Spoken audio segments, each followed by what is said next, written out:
বর্তমানে যারা ছাত্র ফেডারেশন করে তারা বলে একটা পুরনো দিনের লেখা নিয়ে বই করবে। এরকম সব লেখা এখনকার সময়তে অপ্রয়োজনীয় হতে পারে, কিছু লেখা হতে পারে যা প্রয়োজনীয়। কারণ লম্বা স্প্যান ধরে আমাকে বলেছিল যে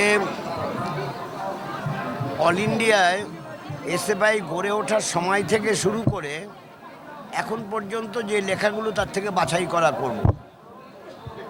তা আমি বললাম তার মধ্যে কতগুলো টেম্পোরারি ভ্যালু আছে, লেখা আছে, কারণ আমি জানি সেগুলো। আবার এর মধ্যে কিছু কিছু আছে যা নাকি যার লাস্টিং ভ্যালু আছে, তাহলে সেটা কিন্তু বাঁচতে হবে।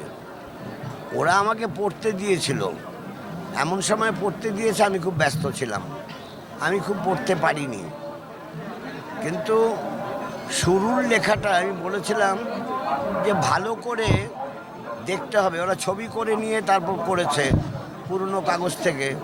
ছবিতে অনেক সময়তে হয় কি, কাগজে ভাঁজ পড়ে গেলে একটা লাইন চলে গেল, যদি লাইনটা চলে যায় তাহলে লেখাটা পড়তে অসুবিধা হয়, আমি বুঝতে পারছি না। তারপর ওরা সেটাকে চেক করেছে, আবার ওটা তুলেছে, আবার মিলিয়েছে।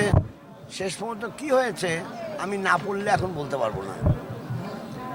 তবে ওরা চেয়েছে ছাত্র আন্দোলনের আগের দিনে একটা দিশা ছিল, এখনকার সময় দিশাহীন ছাত্র আন্দোলন। অনেক আন্দোলনই দিশাহীন আন্দোলন হচ্ছে, এতে ক্ষতি হয়।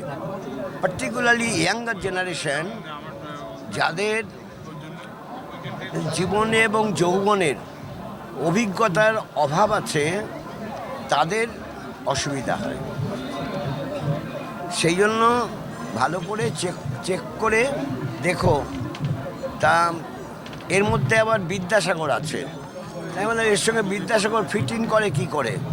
বলে বিদ্যাসাগর যে কোনো লেখাতে থাকতে পারে। এখনকার ছাত্র আন্দোলনের নেতৃত্ব তারা মনে করছে আমি আর তারপর বিরক্তি করিনি। এর সঙ্গে বিদ্যাসাগর ছাত্র আন্দোলন করেননি, আর ছাত্র আন্দোলন সম্পর্কে বলেনও নি। সে তো 250 বছর আগেকার ব্যাপার, না হলেও প্রায় 200 বছর বিদ্যাসাগর যখন নাকি কাজ করছেন, বিশেষ করে বিধবা বিবাহ বিরুদ্ধে, বিধবা বিবাহ চালু করা যখন লড়াই করছেন, এটা তো একটা অভিনব অভিজ্ঞতা। আমি জানি না এই লেখাটার মধ্যে সেই বিষয়গুলো আছে কি না। অর্থাৎ বিধবা বিবাহ চালু করার জন্য সই সংগ্রহ শুরু হলো।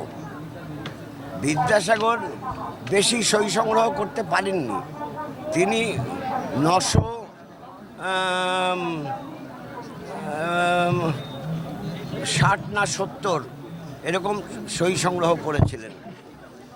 রাজা রাজরারা বিদ্যাসাগরকে সই বেশি করেননি। কিন্তু একটা অদ্ভুত ব্যাপার আছে, মাইসোরের রাজা তিনি স্বাক্ষর করে পাঠিয়েছেন সমর্থন করে, রাজা অব মাইসোর। অন্যদিক থেকে আবার কান্দিন মহারাজা তিনি পাঠিয়েছেন। এই যে জয়কৃষ্ণ লাইব্রেরি আছে, এই মুখার্জিরা, জয়কৃষ্ণ মুখার্জি তিনি সই করে পাঠিয়েছেন। এরকম অনেকে পাঠিয়েছেন। এখন তার বিরুদ্ধে হয়েছিল প্রায় 10,000-এর মতো। এটা রাজবাড়ির শোভাবাজার রাজবাড়ি থেকে একজন শুরু করেছিলেন অভিযানটা। কিন্তু বিদ্যাসাগরের যুক্তি, বিদ্যাসাগরের বক্তব্য তখনকার দিনে ব্রিটিশ রাজে, সেই দিনে তারা কিন্তু they could understand and they accepted. তারা যখন অ্যাকসেপ্ট করলেন তখন বিদ্যাসাগর জয়ী হলেন। ঠিক যেরকম রামমোহন রায়ের ক্ষেত্রে আছে। রামমোহন রায় তিনি যখন সতীদাহ নিবারণের জন্য কাজ করছেন, তখন তো হইচই পড়ে গেল। রামমোহন রায় সোজা একদম চলে গেলেন বিলেতে, প্রিভি কাউন্সিলে তিনি দাঁড়িয়ে বক্তব্য রাখলেন। এবং রেখে বললেন why this should be done in the interest of the Indian population. এটা কোনো সিস্টেম হতে পারে না। বাচ্চা বাচ্চা মেয়েগুলোকে বিয়ে করে যারা, তারা বুড়ো বয়সে মরে যাওয়ার পর বাচ্চাগুলোর জায়গা কোথায় হয়?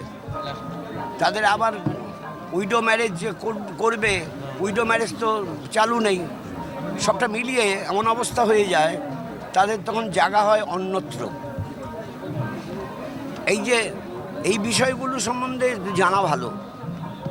এখনকার জেনারেশন বিশেষ করে শুরু হয়েছে যে ভাষা, এই চ্যানেলও চালু করেছে Gen Z generation. They have to understand, they have to know. Without knowing a particular issue, if they start shouting slogan, what will happen? Nothing will happen, and that will create chaos.